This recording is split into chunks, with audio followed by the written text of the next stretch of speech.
What happens when a well-known actor, known for fighting demigorgons and not being so successful in love, embarks on a musical career? And a pretty successful one at that too. Joe Keery might have started off his successful career in Stranger Things, but under the Joe moniker, he's carving out a pretty decent, unique sound for himself. Part psychedelic daydream, part existential pop, or perhaps a little bit of synthwave maybe. But here's the real question, is his music something to be admired, in particular his new album Crux? Or is it a bit of actor turned artist delusion? Just a flashy lobby with not much in the door? Keery's been trying to separate his acting career from his music, and you can tell, taking on the name Joe, the use of a disguised persona on stage, the wigs, the glasses, and to be fair, the effort shows. There's a lot of love and time put into this project. It all speaks to that desire to be taken seriously as an artist. More than I can say for a lot of actors turned musician or musicians turned actors. Keery was in a band post-Animal before this, so he's not new to music by any means. And yeah, look, your success is always going to be equated to who you are,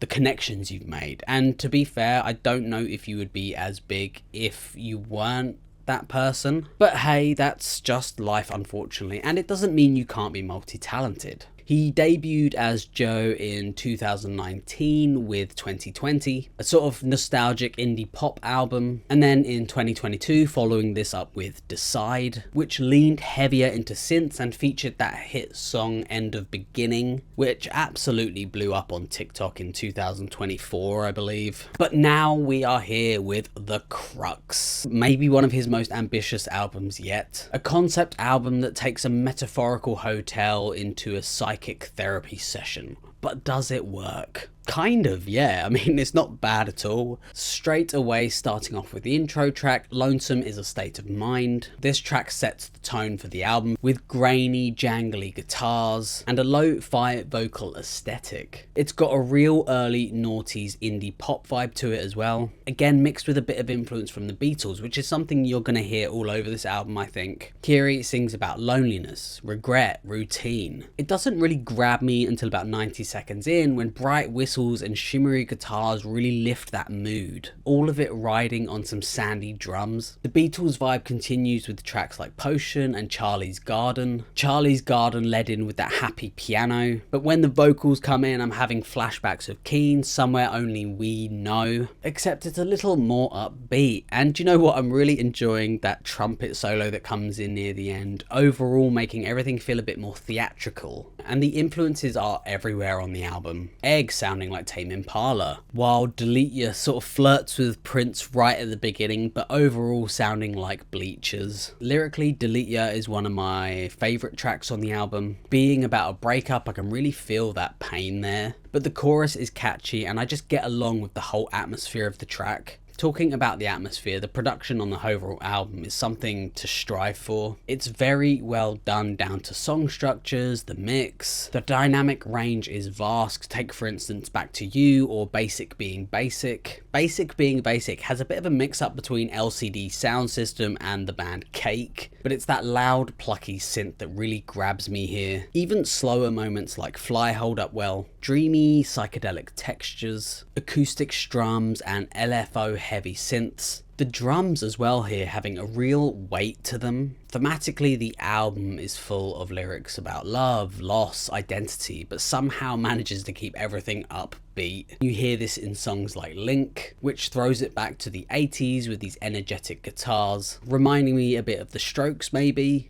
Not really my favourite track on the album, I'm going to admit, but it is fun nonetheless. And talking about other tracks that didn't really land for me, Gap Toothed Smile. I mean, I love a gap tooth, don't get me wrong, but I did feel like the mix was overall quite bright and it did give me a bit of ear fatigue. Saying that though, the count in from 1 to 29, fun, completely unnecessary, but it did really work in a weird way. Yeah, quite like that. This brings us to the last stretch of the album now with Golden Line, another slower track on the album, but this time the introduction of that violin really brings some needed drama. Along with the melancholic vocals, it really adds something extra that I didn't know the album needed until I just heard it, especially considering some of the earlier tracks were starting to sound a bit samey. And then we close with the title track, Crux. And yeah, a really good song to end the album on. The heavy metallic piano, the lush reverb, and the vocal melodies all really came together nicely. There's a Beatle feel to it, but the layered vocals give it a bitter sweet feeling. It's catchy, it's thoughtful, and it's quite cinematic.